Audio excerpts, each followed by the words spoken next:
Presiden Prabowo Subianto menerima kunjungan Sekretaris Dewan Keamanan Rusia Sergei Shoigu untuk membahas kerjasama di bidang pertahanan dan keamanan. Dalam pertemuan ini, Presiden Prabowo juga membahas kemungkinan kerjasama kedua negara di berbagai bidang.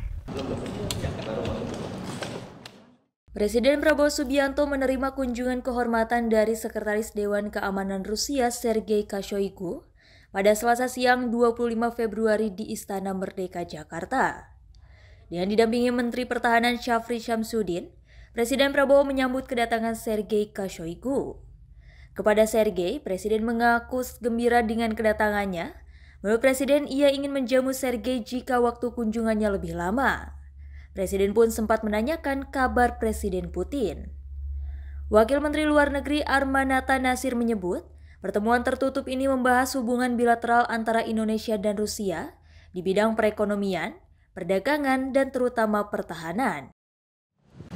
Rusia melakukan courtesy call kepada Pak Presiden dan mungkin tentunya akan membahas berbagai aspek hubungan bilateral kita, termasuk khususnya di bidang ekonomi, perdagangan, dan juga tentunya di bidang pertahanan.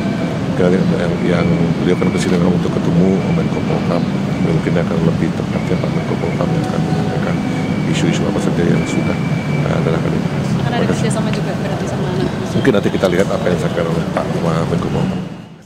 Pertemuan Sergei Shoigu dengan Presiden Prabowo Subianto merupakan bagian dari kunjungan kerja Sergei ke Indonesia dan Malaysia.